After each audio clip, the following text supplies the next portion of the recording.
Here we are, party people, episode 73 of Where My Killer Tape At, featuring my brother from the same mother, the wonderful DJ Disc Dolo. Definitely, this is a continuation of conspiracy theories, which we started back in episode 64. I know I'm behind on it, but here we are. And this is episode 73. We continue part 2 of conspiracy theories. Check it out.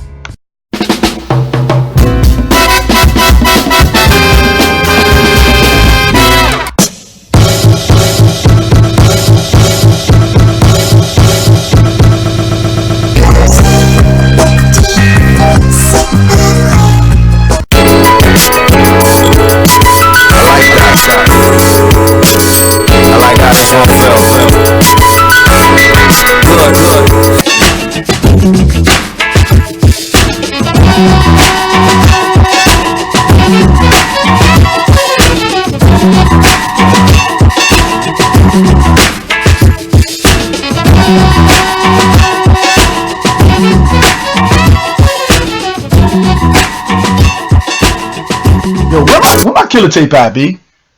All right, peace, party people. Once again, this is episode 73 of Where My Killer Tape At. Before you listen to this show, I recommend that you listen to part 1 of this episode of Conspiracy Theories, and that was episode 64. And it is still on the SoundCloud and on the Apple Podcast. But I'll also put the link up in the show notes just in case you need it. And the reason why is because there's a lot of background stuff that I did on there before we jump into this. And our guest for the day is the one and only DJ Disc Dolo. What's up, man? Yo, peace, brother. I'm glad to be here.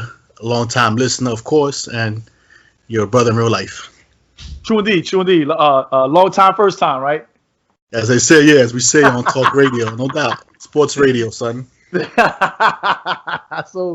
we're going to talk about conspiracy theories, and there was a time when me and Disc Dolo, we lived under the same roof, and we spent a lot of time together, of course, and we spent a large amount of time discussing conspiracy theories, probably for over like maybe 15, 20 years almost. So my first question to you before we get into it is, how did you get caught up in conspiracy theories?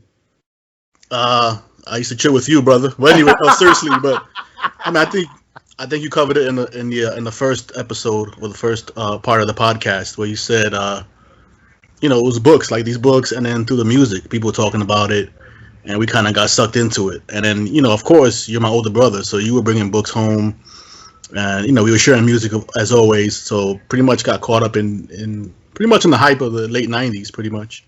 Indeed. And then with the internet, it kind of picked up momentum. But generally, music and the books, and then building with everybody was on it, so we kind of started spreading information amongst everybody. Yeah, and I agree. I agree. There was like the zeitgeist. Everybody was talking about it. So I feel you. Oh yeah, definitely. I mean, that's when I guess YouTube, the advent of YouTube, just made things like even more popular or worse, however you see it. You know what I'm saying? So that just built up the following and the connection. We started building cats like on the other side of the country, which is like we don't think about that. Versus like homie at the bookstore. You know what I'm saying? Like 125th or Fordham or whatever, wherever you went to get your books. But I also noticed that, and I don't see a lot of it anymore. Like you would go to like a hip hop jam, or we would go get a smoothie, and you just start hanging out, and cats just start talking about conspiracy theories. Like that just you did that with total complete strangers, right? Whether it was a homeless man in a corner, or you were hanging out at a friend's house, and her sister's boyfriend would come in, and you would just start talking about conspiracy. I saw that used to happen often, quite often. Oh yeah, hell yeah! And then like it would be like a buzzword that you would say one thing, and the guy would be like, "Oh yeah," and then he would come in and chime in, and then it would just start getting crazy from there. Then some people we had our crazy beliefs, but some people were just like super duper out there, and I heard some crazier stuff than what we used to believe, Yeah. But but that's how exactly like you'd be out on the street, you'd be on the bus, on the train, and it just takes one buzzword, and then everybody starts going crazy, chiming in. It was kind of bugged out how it worked. So we're gonna talk about different topics, a lot of conspiracy theories, some of those buzzwords, and the first one we're gonna talk about is chemtrails, right? I know that on my Instagram, on my IG, I always like to take pictures and put it on my IG story and videos of chemtrails. I live near Air Force Base, so there's a lot of planes that fly around in an airport. So I always like to joke around and be like, "Oh my God, look at chemtrails." And what are some of the things you heard about chemtrails? Oh man, I mean, basically like putting chemicals in the air to brainwash people.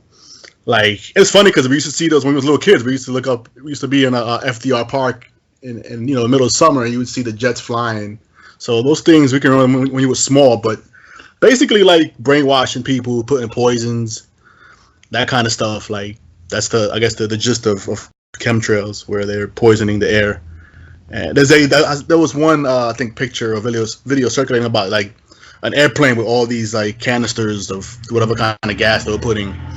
I mean, of course it was debunked, but it made its rounds. Like this picture of this plane full of canisters. It was kind of crazy. But that's pretty much the gist of it, like putting these chemicals, hence chemtrails, you know. And I hear everything from. And let me real quick. Chemtrails are just the exhaust fumes of jets, usually jets when they fly at high altitudes. And what happens is the exhaust, because it's so high up there, the temperature freezes it.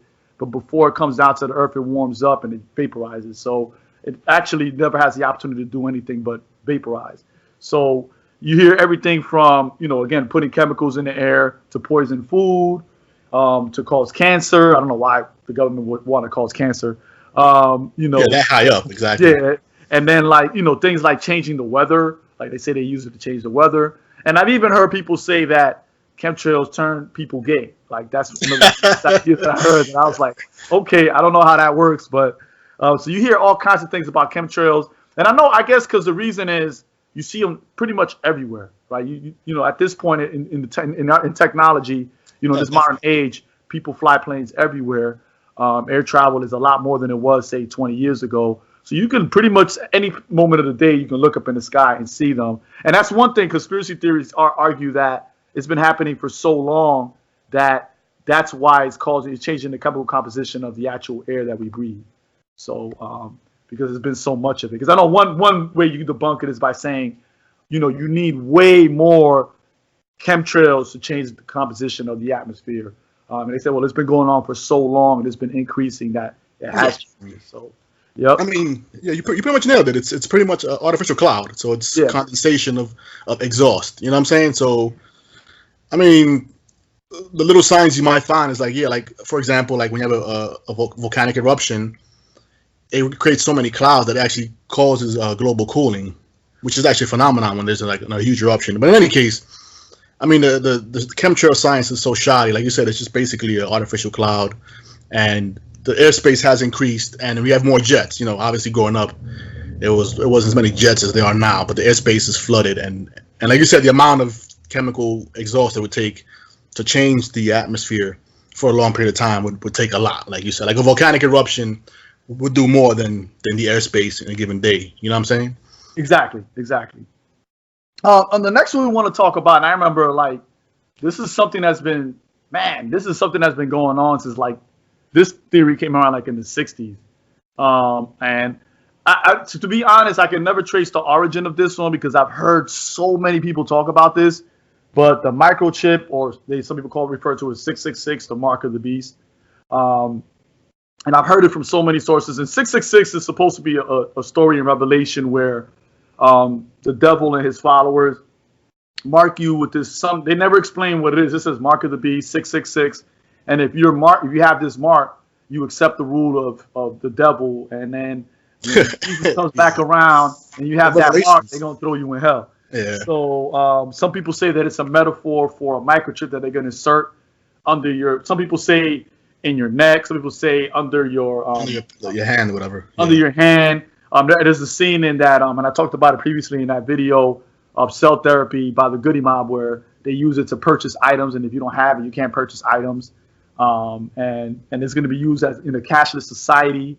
I mean, like you said, I mean, it has its roots in Revelation, like you said, which is pretty much like Secret Wars or Infinity Wars of the Bible. You know what I'm saying? Like St. John was the illest sci-fi writer of his time. But yeah, I mean, it's rooted in Christianity, I guess, or in religion in general. And I guess because this is the 90s, so we're talking about the end of the millennia, the end of the century. Well, the millennia's only been 2 millennia, so there's going to be a lot of end time stories and fears and stuff. So that's kind of where it builds up on, the microchip And like I said, for me, like we went through 2000 and we made it, so like that pretty much debunks anything. So I mean, yeah, you're right. I don't know the origin of the chip or whatever. I guess as technology moves forward, and cats will be like, well, this is the new mark of the beast. You know what I'm saying? It's gonna be a chip, and every now and then I think that they circulate another meme about they're gonna mandate microchips. I mean, certain people are using them. They're using them for I guess they're using them for livestock and for pets. For pets, and I think certain humans installed like certain I guess the one I read I think was like some company in Europe that they were using the chip for their employees or whatever. It was a voluntary. It wasn't like they forced their employees. It was a voluntary thing, so they did it or whatever. But once it picks momentum on the internet, it becomes like mark of the beast. It's coming to you, and all the fear and the paranoia that comes with meme culture. You know what I'm saying? Which just kind of multiplies the effect of everything. You know what I mean? So. And I remember when I was in Zulu, we used to get these newsletters, and they would talk about the mark of the beast, and then they would have an article that came out. And I remember one time there was an article that came out about how somebody used a microchip. Like, for example, they were like paralyzed. I think they were from the neck down, and then they planted this microchip in this person, and now that person was able to walk. But then when you do the research, you learn that it was, the experiment didn't actually work.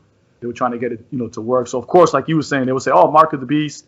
And then I remember when we were talking about the cashless society, and people were started using like debit cards. Yeah. And then you had the chip on the debit card, and that was it. I mean, and they're like, "See, we're getting closer to this time where you can just put everything in." And I remember one time we went to Rocksteady, and I can't remember who it was. I honestly can't remember who it was. They were on stage, and they were like, when you do your social security number, there's 9 numbers. So that's always add that up. It's 666. The mark of the beast. Yeah. The whole thing with that's the whole joint with the sovereignty and your social security card and how I can't remember. That's a whole bunch of stuff, man. And then some stuff starts overlapping into things, and it gets kind of crazy. But yeah. I mean, even the thing with the microchip, which kind of I guess segues into one of the other segments we want to talk about, where it was like they were going to inject the microchips secretly when you went in for a vaccine. You know what I'm saying? That was the other the myth or whatever. Yeah. Before we get into the vaccines, though, real quick. I just wanted to say that you said something interesting about the millennium, right? And this happens, 10 years before the end of a millennia or 1,000 years. There's this hysteria of the end of the world. And this happened in 990 AD. It happened actually in 1890 AD, where there was this, what's going to happen at the turn of the century? What's going to happen when you hit this mark? And then you have all this new technology that's coming in. And then, of course, you have the Bible thumpers, and you have, people that come out and say, well, this is when the end of the world is going to happen. And it never happens. Yeah.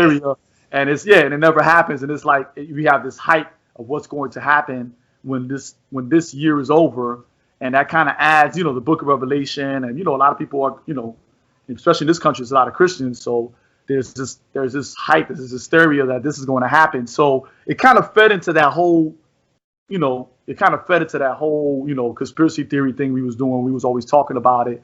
1996 came around. We got 4 years left. 1997, we got 3 years. So, that kind of feeds that story about this mark of the beast. And then you have new technology and what is going to happen. Yeah.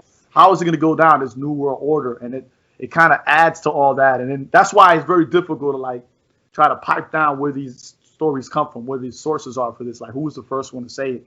It's real hard to muddle through all that stuff. Oh, definitely. I mean, I think you covered a lot in the first episode. We spoke about the early books, Protocols of Elder Zion. So it was this whole Jewish conspiracy, linking them to the banks and Rothschild and all that stuff. So that kind of always, some of the stuff carries around. Like I said, then starts overlapping, and then people start bringing theories into other theories, and like you said, the end of time stuff. Then people market is also capitalism. People going to come out with a book called New World Order. It was 20 versions right before 2000. You know what I'm saying? Everybody was jumping on it. So people feed into it. You know what I'm saying? And people market it as well. People, there's money to be made from this stuff as well. And I remember WWE had a wrestling group called the NWO, the New World Order. Yeah, exactly. That's what I'm saying. And I remember they just making fun of it. And the conspiracy theorists, ran with that as well. And you see all that, because not to be funny, because that's when Alex Jones really started coming out, because he had a radio show and he also had a public access show, and you see him starting to come out of those ashes of the 2000s. And he was like really bringing all that stuff together. But you see him come, because I remember only like underground artists, underground rappers, and other conspiracy theorists he was a fringe element. He was part of the fringe element. Yeah. And then but he has like Karis one on his show. He had Technique. He had a lot of cats that we fuck with. You know what I'm saying? Yeah, Mortal Technique. Yeah, Prodigy from Mobb Deep. Like he had all those people in there. And you was like, okay, let me tune in. And then and he came out of that. He's one of the few that came out of that dust and made a name for himself and made a living. Oh, he's making bread, man. That dude is caking, man. Yeah, that dude was making bread. What's the dude with the reptilian dude? What's his name? I can't remember his name. David Icke. Is it Icke or David Icke? David Icke. Yeah, Icke. He got like 100 books, yo. Yo, his books would sound like hotcakes at the end of the millennium. Back in the day, but he got I didn't realize he had that many books. But yeah, David Icke, spelled Icke. I didn't get into him in the last episode, but I only owned one of his books, and then we started tripping when he was running around saying he was Jesus Christ, and that's when I was like, what's wrong with this dude? Yo, he's out there, man, and he has a cult following. No pun intended. The dude has a cult following, but yeah, he's like on the super fringes, man. But people fuck with him, so it's kind of crazy. Yeah. A lot of people fuck with him, and I'm always amazed at who fucks with him. Exactly. I see him like, yo, it's crazy, man. Like the dude took like a lot of his sci-fi too. Like they borrow a lot of sci-fi concepts, and they make it seem like, I guess they blur the reality, saying, well, it's actually they telling you the truth. They're predicting the future when they do these movies. It's like, nah, man, it's science fiction, man. Like they writing some good shit. It sounds plausible, and then you jumping on the fears of people and you run with it. You know what I'm saying? And I'm glad you said that, because a lot of sci-fi writers, they base a lot of stuff on scientific ideas and at the time hypotheses that later become theories. So yeah, you're right. A lot of sci-fi writers really try to, like for example that movie, what is it? The one with that one white dude, Matt Damon, like that. The guy that wrote that book, that Mars book, The Last Martian. He based a lot of that on actual science. Like he really did the math, and he was a scientist.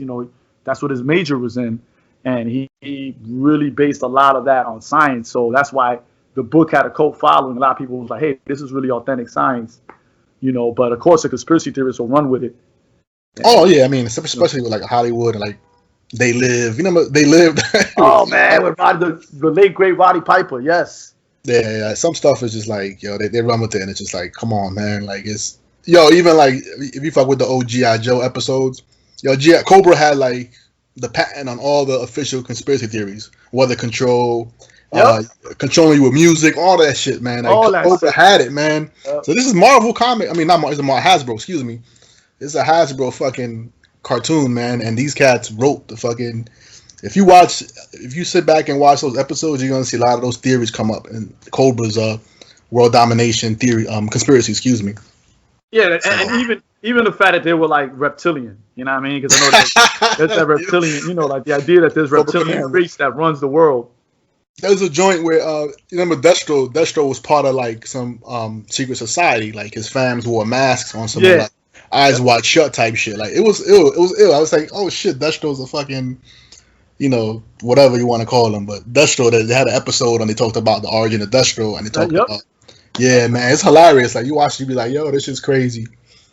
But you're right. I forgot about that. I forgot the GI. Yeah, some eyes wide shut type shit. Like it was hilarious, man. But yeah, like I said, some of that stuff you be like, wow, like this is from cartoons or whatever, or comics or science fiction, and cats take it and they run with it. You know what I'm saying? So we're gonna jump into vaccines. And part of it, people always had issues with vaccines, and I remember very early. We talk about when I was young. There was this conspiracy that there was this guy. His name was Strecker, and he introduced vaccines in certain parts of Africa, and he laced it with HIV, and that's how he's able to spread AIDS. And they using the vaccination idea, and that's the first time I heard that vaccines were bad for you. But we didn't really see like a big wave against vaccination. Even I was part of that, that wave. Like when I first had children, I didn't vaccinate them at first, so I was caught up in that shit. But there was a guy named Wakefield, and he published an article to this journal named The Lancet, and it was in the UK. And he said that vaccines cause autism. Of course, early on, before he came out, they learned that he fudged numbers. They learned that he fudged numbers in the study. And then they later learned that he actually was taking money from a particular company. And then he later came on and admitted that it was all bullshit. Like the entire article was bullshit. He retracted his he retracted it. And then he had a big court case. He actually they took away his PhD. He now lives in the United States, and he travels the country lecturing on. He makes money lecturing on this shit, saying that vaccinations, like he doubled down on that. I mean, like I said, a lot of it is marketing, man, and making money. Like if you can make a living off of it, why not, man? I mean, it's fucked up, but it is, yeah. What else is he gonna do? He can't make money as a doctor anymore. You know what I mean? So. And then the idea that he's a conspiracy theorist and he went against big pharma. And that's why they got, you can tell that story. You can tell that narrative that a lot of people seem to, love. The small guy versus big corporation. Big pharma, yeah. I mean. Yeah, and then, girl, Jenny McCarthy, the MTV girl, she runs with it. She writes a book and talks about it. And now she's like the face of the anti-vaxxers. And she's a mainstream person. She's not like, mind you, she's like a third-tier celebrity, but she's a mainstream person, and people take her seriously. And a lot of people took her advice, and they decided not to vaccinate their kids. And she's someone that goes on, what's the name of that show? What is that? Larry David? What's that dude's name? Larry King. Larry King. She's been on his show talking about it. She's been on other shows talking about it, and people take her seriously. But that's because of people like Wakefield and the stuff that he's done. The idea that vaccinations cause everything from HIV to once again make you gay. I don't know why conspiracy theorists are so caught up in that. It's scary. It's scary because now we got measles coming back, a disease we thought that we almost eradicated. We did. I mean, we pretty much did. It's just like what happens is that people go overseas and then they bring it back. You know what I mean? Or people come from overseas. And like you said, but then like nobody's vaccinated. Well, not nobody, but XYZ people are not vaccinated, and then it spreads. Like it's just how it happens. But I mean, like you were saying, like people always push Wakefield's theory, and like I said, it's been debunked. He's been discredited. He's I guess you can call him a quack now because he's not a doctor anymore. But yeah, I always point to people. I'm like, listen, the best defense for that is to show people the numbers of where there's measles, what else, mumps. I'm forgetting all these other diseases that are eradicated in the United States. Unfortunately, in the developed world, because we have access to that stuff. But these diseases were eradicated. You know what I'm saying? Like, yeah. And they're saying like when the measles came back, like it's so crazy with the measles because doctors didn't, a lot of the new doctors now they've never seen measles. They've never seen it, so they can't diagnose it because they've never seen it. You know what I'm saying? Like we eradicated to a point where you didn't know how it looked. You know what I'm saying? So.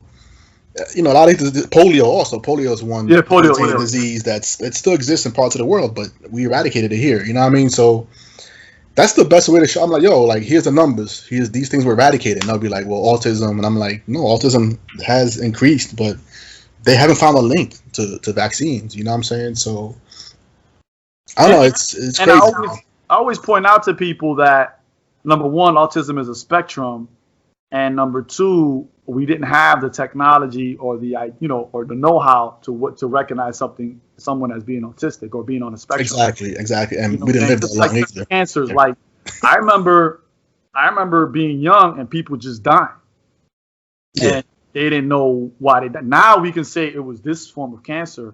Now we can say it's that form of cancer. But there was a time when people would just drop dead, and we didn't know what it was. We didn't have the technology or the know-how or the medical history. But now we're more educated. We understand, that if you have a history of cancer in your family, the chances increase. There's just so many different factors, and cancer is much more complicated than me just stabbing you with a pen and then now you got cancer. Yeah, I mean, like it's like you said, we live longer now, so we that too. develop diseases. So it's like if you weren't living till 40, you couldn't get certain cancers that people get later in life. You know what I'm saying? Yeah. Like, people think that people getting cancer young, but the majority of folks get it later in life. Exactly. And I'm glad you pointed that out. We're living much longer. I tell my students all the time that, your children live, on average, they're going to live to be 100. You know what I'm saying? Like, we on average will live to be 75. They're going to live to be 85. But I was like, when you guys have kids, they're going to be, the average person is going to be dying at 100. You know what I'm saying? So, like, there's going to be way more diseases they're going to meet because they live longer that we didn't have because we didn't live to be 100. Exactly. And I mean, also going to find more cures, man, and more vaccines, and you know what I'm saying? Like, true indeed. Like, take HIV, for example, or AIDS. Like, people were dying from it, overnight. Pretty much. And, now it's like people actually live with it. You know what I'm saying? So it's... Same thing with cancer. I remember when we were kids, if somebody said you got cancer, it was pretty much like, it's a wrap for you, B. And now, there are people that are beating it. And I recall very clearly that, they was like, oh, you got cancer. It was like, damn, bro.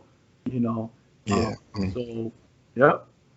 And I think the main thing, with, like you said, when we talk about big pharma and we had, the history of the healthcare industry. Well, the healthcare industry is an industry, so there's an issue with commerce and ethics. And then, the history of the United States and the medical industry. Like, we talk about, well, people always say Tuskegee, and it's funny that people don't know. People, if you ask them what happened at Tuskegee, they probably couldn't even tell you. Like, they'll have some kind of fabricated or exaggerated idea of what happened with Tuskegee. But, like, there's a healthy distrust of authority and the medical industry, and rightfully so. You know what I'm saying? Like, exactly. I agree. Especially Black and brown folks, like, we have a history, but we have to do the knowledge. We have to study, and we have to understand that we have to advocate for ourselves. And there's still a lot of issues that have to be addressed when it comes to Black and brown folks and going to the doctor or whatever. But like I said, the science is there, man. So we have to kind of rely on the science as well. And we have to advocate for people to go out and get vaccinated. You know what I mean? Like, it's a no-brainer. You know what I mean? So I don't think shaming folks is cool either. But what are you gonna say? I said I appreciate the fact that we're not just because we don't fuck with the conspiracy theories. That doesn't mean that we let big pharma off the hook. That we don't let the medical health industry off the hook. Like, they do some wild, sinister shit, and they need to be held accountable. You right, 100%. We're not saying believe big pharma and fuck with them 100%. We didn't say that. We're just saying that there's a lot of unethical shit they do, and I'm glad you pointed that out. Yeah, I mean, that's what I'm saying. But I mean, like, generally, I think most doctors, and they're doctors, they're human, so they're gonna misdiagnose, they're gonna fuck up. You know what I'm saying? Some cats probably aren't, have the best interest of people, but I think most doctors do. You know what I'm saying? But they make mistakes. Like, science messes up. Like, that's gonna happen. Like, people gonna get misdiagnosed. People gonna get the wrong treatment. Like, it happens, man. It's unfortunate. You know what I mean? But like you said, we have to do our due diligence. You know what I'm saying? And the same, I guess, with big pharma. Like, big pharma, there's issues with, well, obviously healthcare too, and health insurance, and people paying, and people not, people can't afford to go to the doctor. Mm-hmm. Those are things that need to be addressed. Like, I mean, you can't talk about that overnight. It has to be, something has to be addressed. So, I mean, yeah, man, you gotta do your due diligence, man. Like, bottom line, you know what I'm saying? And ask your doctor the questions and get information. I mean, yes, you use the Googles as well, but like, you also have to vet sites. There's a lot of bullshit out there. A lot of bullshit out there. Yeah, man, there's a lot of, and like I said, you see that every day. You go on whatever, Facebook, Instagram, people spreading disinformation, and I have to always look up stuff, and whether I debunk it or before I post something, make sure it's legit. You know what I mean? Because the internet just made it worse. You know what I'm saying? So. That is true. That is a lot of bullshit. And I usually always tell people that, because I'll go somewhere and somebody will say, oh, well, this is it, and I'll show you, and I'm like, well, and I always ask that, is it a peer-reviewed journal, a reputable journal? Got it. That's what I'm looking for. Like, don't show me an article from fuckthegovernment.com. Like, I want some peer-reviewed journal article. That's a long-term study. Like, I want to see a long-term study. I don't want to see we had 25 participants in this study and we only asked some survey questions. Like, that's not what I'm looking for. I want something deeper. Yeah, exactly. And I think that's usually that's the way that I go, and usually it shuts them down. And then one thing I noticed is, and I blame the school systems for this, like, just basic biology. Like a lot of times people say certain things, and I'm like, well, actually, that's not true. That's not. You can take any biology class, and it'll definitely show you that is not true. Yeah. And then when you start looking up that stuff, and you're like, oh wow, and I think you're right. When you do your proper research and stick to the basics, the fundamentals, you'll see that a lot of stuff that's out there is just straight up bullshit. Yeah, I mean, and like you said, everything's actually easier to find out now. Like before, you had to go to the library and look it up and stuff. Now you can look up the journals online. The journals you can access if you have I think if you're enrolled in college, you have an EDU, you can usually access a lot of the journals for free. You know what I mean? Yeah, you have a JSTOR account, but also there's actually your Google Journals. You can actually exactly that too. Yeah, Google Journals, and I found mad stuff on there, from reputable journals. Yeah. So we're gonna jump into the last one, which you kind of touched on first, with GI Joe and the Weather Dominator. I remember that joke. And I had the book Angels Don't Play This HAARP, and I loaned it to somebody, and they never returned it. They took it. They stole it from you. They stole it, yeah. No, you were saying that your homie said that they took your William Cooper joint. Like they found out you had it, and then they came and it shit just vanished or whatever. So I remember you saying that story. Yeah, because we would say you was there. Yeah, that was like going in. And it was like I came home, my door was open, it was like a jar. And I went on my bookshelf, and my Behold the Pale Horse by William Cooper was gone. And then I remember going home and like, yo, I can't find my shit. So at first I was like kind of shook, but then I found it. It was like, it's just that I took it down and I just never put it back. And, yeah. And I was like, and I remember somebody else telling me, well, they probably put it back in there for you. And I was like, oh, come on, man. That's crazy. But there is a he talks about HAARP briefly in that book, which I don't want to recommend people getting it, but the reason why I tell people to get it is because he doesn't deal with one conspiracy theory. He deals with like several conspiracy theories, and they're all in there. The mark of the beast, how the magic bullet Pope stole, gas to kill Jews. Pope John Paul II. The assassination of John F. Kennedy. Like, he had all these different. They were all in that one book. Aliens, all that stuff was in there. That book is wild. Yeah. Yeah. So it was the focus of many a hip hop song. I think there's a rapper named William Cooper. Matter of fact. Really, I gotta look that up. There's a dude. Yeah, it's a dude named William Cooper. But hey, it works. You know what I'm saying? But yeah, I guess we would get into HAARP. And you read that book, so I'm just like, I mean. Well, I can't remember what it stood for, but it was supposed to be a military weapon where it's a satellite that's outside the Earth, and it uses a beam to radiate clouds to make it rain, or cause a drought, or cause extreme sunshine, or make changes in the atmosphere, make it warmer, or make it cooler.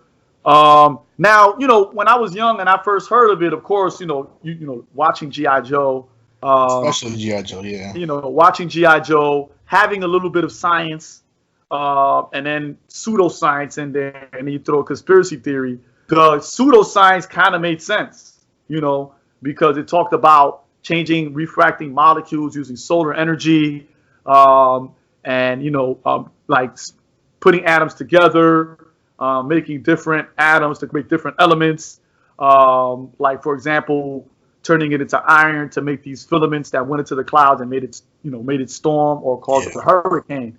So, if you're not a meteorologist, or you don't have like any basis in that sort of science, physics, it all sounds like it's the truth. You're like, oh shit. Because in the book, the guy really gets into like the pseudoscience behind it. And if you're not well versed in it, I was young. I was like, oh shit, this shit makes fucking sense.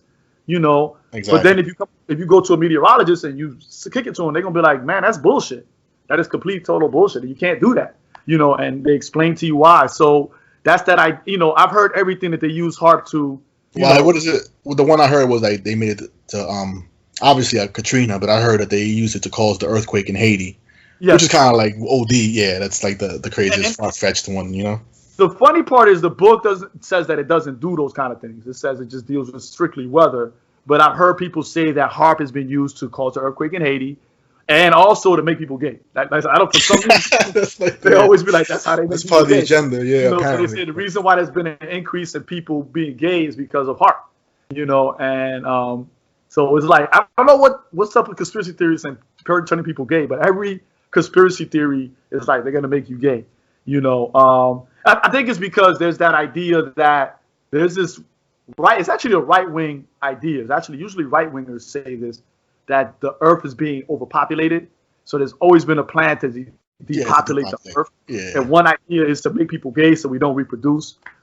Even though there's other kinds of technology you can use to get people pregnant. I don't know why people still use that idea that they use making you gay to depopulate everything. So, but that's, you know, go ahead. Yeah, it'd be like people still gonna have kids, man. Like people gonna make babies. Like that's just people will do what they do. You know what I'm saying? Like yeah, that's I don't understood the connection with making all these theories. Like you said, I guess the overpopulation, but yeah, HAARP I guess is like the because like I said, they just started running with it. Like, and I think the main issue with like HAARP is like some of these actual like real government programs, some kind of stuff that the government meddles with, and then they just all of a sudden they drop it for a reason doesn't work, and then it makes it seem like well they're being secret about it, just like MK Ultra and certain other things. You know, the government actually had their hand in stuff, but they just they were trying to do some far-fetched stuff and it didn't work, or they just stopped doing it, and then people start taking it and like, oh my god, the government's hiding this, or they're you know what I'm saying, like they're going underground with this. I mean, and this is how like the idea of MK Ultra works. It's kind of like with the HAARP thing, right? It's kind of like you had there was, during the Cold War, during Korea, there was a lot of Americans that were taken prisoners by the Chinese. So, and a lot of them came back, and they, what they were suffering from was PTSD. This is at the time we didn't have a term for it during the Korean War. We just didn't have a term for it. We used to use the term shell shock. So they were coming back shell shock or having PTSD. So when they went back to their towns, they had these episodes. Like a lot of people that have PTSD, they had these episodes where they will become violent. So there was this, because of racism, they were saying that the Chinese had this concept called the Manchurian Candidate, and they were brainwashing our troops that they captured and sending them back as double agents, right? So that was the racist idea of what was going on. And then couple that with the CIA during the Cold War, they were trying to use LSD in ways to interrogate people, make them, like they would capture people from Russia, from the Soviet Union, and then giving them LSD and having them write these confessions. And it wasn't that they were making them mind, it just the drugs caused so many problems that they were having hallucinations. Yeah, they were just fucking running shit up. Yeah, exactly. So you add those things together, and if somebody has some pseudoscience and they take some articles and link them together, now you have a conspiracy theory. And if you're like, say for example, I was born in 1973, so I didn't know, and I wasn't around when the Korean War was around. I wasn't around when the CIA was using LSD. So I'm gonna take that as just all that is right. Like all that's connected, and all these incidents are connected, and you're giving me this information plus the pseudoscience, plus you're feeding in my paranoia. Yeah. Now I'm a conspiracy theorist, and that's usually the formula. You have to add a nice acronym, a marketable acronym as well. You know what I'm saying? Like that's kind of how it is. Like, but I mean, the government, I don't know if the government is doing stuff maliciously, but they just do stuff just to do stuff. You know what I'm saying? So it's so it's like, oh, they want to try to figure this out, and then for some reason they're putting their money into this, and that's, I guess, the military-industrial complex and their shenanigans. You know what I mean? But like you said, it leads to people start taking it and running with it. And like they have a tendency to just do something and they just drop it when they realize it's not what it was. They just drop it and it just makes it look worse. You know what I mean?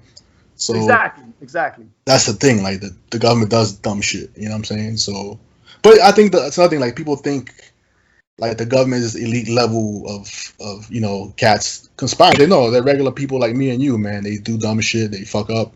You know what I'm saying? Some obviously they have more power and more control, but they do stuff and they fuck up. You know what I'm saying? That's why certain things, it wouldn't make sense. It wouldn't work because the humans are behind it. You know what I mean? Exactly. So, and some of them have bad intentions. Some of them have. No. Certainly. I mean, we look at history and we see that the government, they do stuff for, for whatever reason. Like you said, a lot of it's Cold War influence. So it's like they were doing these things to keep the influence of communism from reaching. So whatever they did, they had to do. Like they did certain things. You know what I'm saying? And they use science. Like, I guess you're talking about war and Agent Orange, things like that. Like these things caused side effects. Then you have PTSD. Certain things that we didn't understand back then. Now they're coming back and they're haunting us, or they're afflicting us. But like you said, the government does things and they don't understand the repercussions until much later, unfortunately, and we suffer from that. Exactly. So not that it's a conspiracy theory, but it's real life shit. You know what I'm saying? Like you're saying, the PTSD and the side effects from the war. Those things are real things. You know what I mean? So exactly, those things we can't overlook and dismiss them. But like I said, people take certain things and they just run with it, and it's just like, nah, you're doing a disservice to to trying to actually help people. You're doing a disservice to folks. You know what I'm saying? True indeed. So especially you blaming stuff on somebody else or somebody that doesn't exist. Exactly. It makes it worse. You know what I mean? And I think one of the things for me that made me like move away from it was the idea that when I would go to these lectures and I would say, and people would ask like, what's the solution? And they're like, there was nothing you could do. That's like, what are you gonna do? Yeah, and you're just like, well, what the fuck? And we are powerful. We can make change. We can blow the horn on some of these things and talk about different things and say, hey, this is wrong, or and then what I mean by that is like just injustice. I'm not talking about conspiracy theories, like injustice. So, and I know it's real easy to fall into this rabbit hole of conspiracy theories and then be cynical about life in general. So you're right. And then I think you mentioned in the first part, you were saying how you went to that one lecture and then homie was asking questions. He wasn't trying to disrupt the dude. He had genuine questions. He was interested. And that's another problem. Like whenever you question somebody or you come with something logical, the first thing they'll do is dismiss you. They'll be like, "Oh, you can be an agent, or you can be, or you're a shill for Big Farm, or you've been brainwashed already. You're a sheeple." You know what I'm saying? It's like, yo, we're having a conversation. You're dismissing me. You're doing the same thing that these cats, you say these cats are doing. They're brainwashing you, but you're calling me a sheeple. You're not even letting me speak. You're not even have dialogue. You know what I'm saying? So it doesn't make any sense. Like, and you said the guy went there to have a genuine discussion. He was curious, you know what I'm saying? Yep. And he got dismissed. He got ridiculed. So, I don't understand how you can have these kind of, these things and not have discourse. Discourse is important. You know what I'm saying? Like, things are nuanced. Like, we need to have discussions. You know what I'm saying? It's not one-sided. And it doesn't, it's kind of productive. True indeed. So we're going to go ahead and close right here. And what I need from you is I need your social media contact. Where you at? Where you be at? Because you be spinning online. If you could give us that information. Oh yeah, so I'm Disc Dolo on every platform. That's DISC Dolo DOLO. So it's Instagram, Twitter, and then I'm on Mixcloud as well. So I put all my mixes. I do a weekly, or actually bi-weekly radio show on Bondfire Radio, BONDFireRadio.com. I do a bi-weekly mix show. It's called Dolo Presents. So it comes on Fridays at 1:30. It's actually coming on tomorrow. Actually, not tomorrow, excuse me. July 5th, 1:30 p.m. I always archive the mixes on Mixcloud. So you can always go mixcloud.com/DiscDolo. Catch the mixes there. I'm based in New York, so if you're out in New York, give me a shout.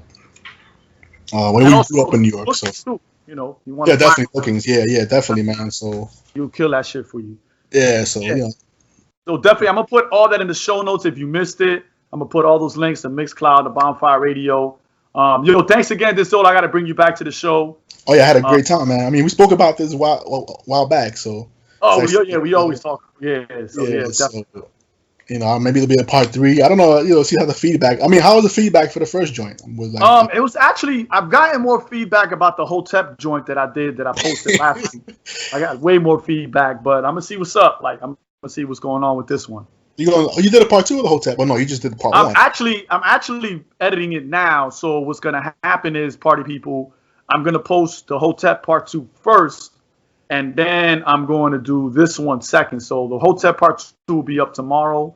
And then this one will be up actually on Saturday.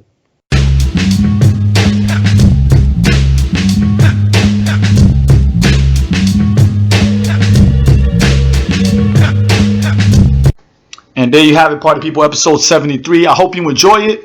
Definitely, if you want to book me for anything, hit me up on my Gmail, DanTresOMi, DanTresOMi @gmail.com.